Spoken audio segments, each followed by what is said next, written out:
It's an otherwise normal night, and a parent is looking after their tiny baby.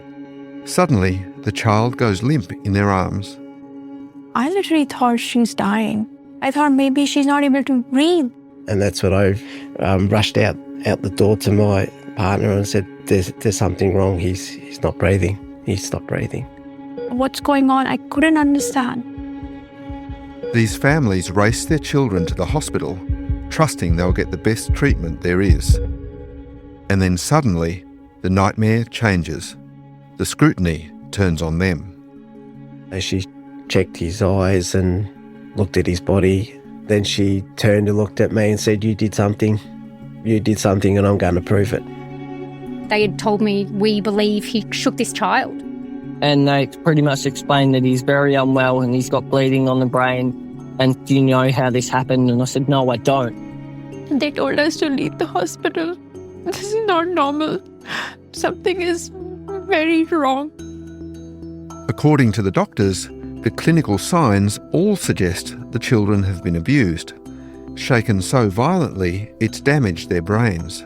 It's what's known as shaken baby syndrome. Shaken baby syndrome. Convicted in a shaken baby syndrome. Shaken baby syndrome.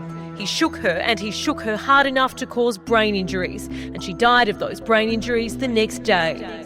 Some call it a medical diagnosis of murder. Says while no one saw the baby being shaken, the medical evidence suggests it's the only explanation for her injuries. Roberson is scheduled to be the first person executed in the U.S. for a murder conviction linked to shaken baby syndrome. A Supreme Court judge has choked back tears as he sent a baby killer to jail. But in recent decades, that diagnosis has become seriously controversial. Overseas, convictions have been overturned. One American court even labelled shaken baby syndrome junk science. Junk science law should force the conviction to be reconsidered. It has to do with shaken baby syndrome, the traumatic brain injury it can cause, and a few now say it doesn't exist at all. The Supreme Court said that to convict someone for shaking a baby, the medical findings are not enough. They are not reliable enough. But in Australia, people are regularly having their children taken away from them and being prosecuted and jailed for shaking their babies. Over months of reporting, we've discovered that in this country, the medical orthodoxy is virtually unchallenged. There's only one explanation, and it's deliberate child abuse. They might, in some obscure world, think they are looking out for the best interests of the child here, but they're not.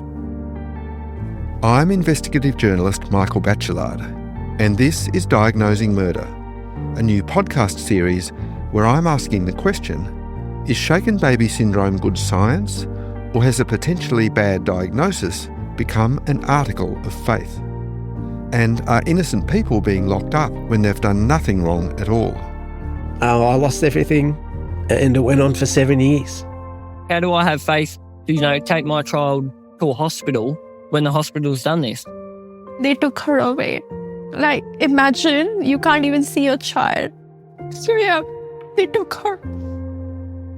Listen to Diagnosing Murder, a new podcast from The Age and the Sydney Morning Herald, out soon.